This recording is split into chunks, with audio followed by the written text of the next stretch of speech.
My name is Shelby Benoit, and I am from Anne Arundel County, Maryland.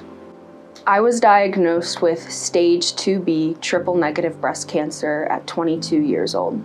I had just moved back home from college, living with my family, and just one day over the summer I was perusing my pantry, just looking for a snack, and I had my hands crossed under my arms like this, and I felt a lump on the right side of my right breast. And I had never felt a lump before, so I knew that something must have been up.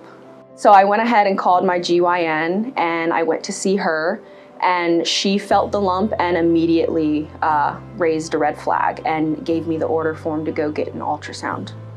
The next step, I went and got the ultrasound, and the doctor was very concerned, so she recommended getting a biopsy. 2 days later, I got the biopsy done, and another 2 days later, I got the call at work that I was diagnosed with breast cancer. And the doctor over the phone recommended a great surgeon to me, Dr. Fernandez, here at Saint Agnes, and she said that she would be calling me shortly. Not even an hour later, Dr. Fernandez called me to talk about my breast cancer diagnosis. One of the most shocking parts about hearing that you have breast cancer is when you already live such a healthy lifestyle. I never saw this coming. Even when I first found the lump, I was like, there's no way, it has to be something else, hormonal changes or something, not cancer. Hearing those words, especially at such a young age when I don't have any family history, is insane. And even when I got my genetic testing done, my BRCA mutation came back negative. I did not have the genetic mutation, so this was just so out of left field. My doctors told me that my treatment plan would also be very aggressive, starting with 16 rounds of chemotherapy. And my chemotherapy, in conjunction with that, they also wanted to treat my cancer with immunotherapy that they would also administer to me as an infusion every 3 weeks. 9 weeks into my chemotherapy treatments, I had a terrible reaction. I was having on average 3 fevers a day that were so debilitating. At times I couldn't walk, talk, or think clearly. It was awful. I lost 15 pounds while I stayed here, and obviously I wasn't doing my cancer treatment. I was just focusing on staying alive. They had tested my blood for a inflammation biomarker, and mine was off the charts. I had what they call a cytokine storm or a cytokine release syndrome, which is a very life-threatening reaction. They started administering steroids to me, and the steroids were able to calm down the inflammation in my body slowly but surely. There was a group of doctors, a group of specialists that really just took the utmost best care of me during that scary time period, and I call that my dream team. And that was my oncologist, Dr. Pelori, who is just a fighter. She advocated for me every step of the way. And Dr. Santacador, who is the infectious disease doctor here, he is one of the kindest people I have ever met. And Dr. Bearcat, who is an endocrinologist here, he took incredible care of me when I was having all the thyroid issues from the inflammation. And the 3 of them together, even when we didn't have answers, they did not give up on me, and they continued to instill hope in me that I was going to be okay and that I was going to make it through. I ended up finishing all 16 rounds of chemotherapy at the end of January, and my next hurdle was my double mastectomy that was scheduled for the end of February in 2025. I opted for a double mastectomy considering how young I am, and that unfortunately the chances of recurrence are much higher. So I wanted to try my best to decrease that risk.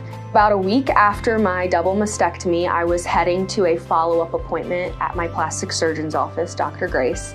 I'm in the car with my grandparents who were taking excellent care of me after my surgery, and I get a FaceTime call from Dr. Fernandez. And I open the call, and it's her and her nurse navigator, Stephanie, and they are just cheering and screaming on the other side of the phone. And I just light up in joy as they tell me the news that my pathology report came back with completely clear margins. There was no residual cancer detected, and I was completely cancer-free by the grace of God. Being a breast cancer survivor comes with a range of emotions. Most days I'm still riding that high of being cancer-free, but other days are definitely hard too. Reflecting and remembering what I went through is difficult sometimes, and of course the fear of it coming back always plagues your mind as well. So navigating those emotions can be difficult sometimes, but overall I'm just happy to be here and to be healthy and able to share my story. After beating breast cancer, I have such a new, profound perspective on life. I always think of the cliche, tomorrow's not promised, but that means so much more to me now. So I really try to live every day to the fullest and express my gratitude, because through doing so, I'm able to inspire other young women that might be going through similar things that I went through. So I feel like I'm living life to the fullest, and I see colors more vibrantly, and life is just so much more beautiful and precious now. Of course, I love to spend time with my friends and my family. My family, they were my rock through everything, and one of the parts of my cancer journey that meant the most to me was when I lost my hair. I decided to just shave my head because it was just starting to get annoying. And in solidarity, a bunch of people shaved their heads with me. My mom and my dad shaved their heads. My boyfriend of 7 years at this point shaved his head. His 3 best friends shaved their heads. My grandparents shaved their heads, the ones living down south. I mean, it was just incredible, the support I received. I also never went to a chemotherapy treatment by myself. One of my family members or friends was with me at all times. I mean, I don't even think I really ever drove during that time. I was constantly chauffeured around. I never cooked. Everyone made meals for me and just took the best care of me. I say this out of love and hope of helping other women and save lives, that this can happen to you too, at any age, at any stage. So I would highly recommend, especially young women, to do your self-breast exams, to look into risk factors, to have that conversation with your doctor.